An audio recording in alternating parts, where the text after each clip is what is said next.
thought they had been, until the end, until the last year, until she told him, until Simon.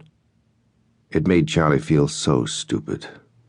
He'd been such a fool, flying from Tokyo to Milan, designing office buildings, while Carol represented clients for her law firm all over Europe. They were busy, that was all. They had lives of their own. They were planets in separate orbits. But there had been no doubt in anyone's mind how perfect it all was, how it was exactly what they wanted whenever they were together. Even Carol seemed surprised by what she'd done, but the worst thing about it was that she wasn't willing to undo it. She had tried, but in the end she knew she couldn't. One of the flight attendants offered him a drink before they took off, and he declined. She handed him the menu then, a set of headphones and the list of movies. None of it appealed to him. All he wanted to do was think, to try and sort it all out again, although it would come out differently if he thought about it long enough and this time came up with the right answers. It made him want to shout sometimes, to pound his fist into a wall, to shake someone. Why was she doing this to him? Why had that asshole come along and destroyed everything he and Carol had wanted? And yet even Charlie knew that it wasn't Simon's fault, which left no one to blame except himself and Carol. It made him wonder at times why it was so important to assign the blame. It had to be someone's fault, and lately he had taken to blaming himself.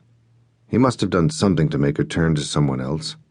She said that it had happened more than a year before, while they were working on a case together in Paris.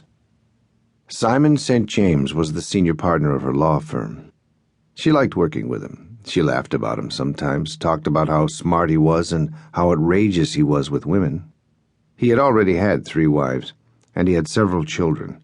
He was debonair, dashing, good-looking, and extremely charming. He was also 61, and Carol was 39. She was only 3 years younger than Charlie, 22 years younger than Simon. There was no point reminding her that he was old enough to be her father. She knew all that. She was a smart girl. She knew what a crazy thing it was and what it had done to Charlie. That was the worst part. She hadn't wanted to hurt anyone. It had just happened. Carol had been 29, beautiful, extremely bright, and had a great job with a law firm on Wall Street. They'd been dating for a year before Charlie got transferred to run the London office of his architectural firm, Whitaker & Jones, but it was never serious between them. He was transferred from New York, where he'd worked for them for 2 years, and he was delighted. She came to London on a lark, to see him, and she had no intention of staying. But she fell in love with London, and then with him. It was different here. Everything was more romantic. She started flying over whenever she could to see him on weekends. It was the perfect life for them. They skied in Davos and Gstaad and St. Moritz. She had gone to school in Switzerland when her father worked in France, and she had friends all over Europe.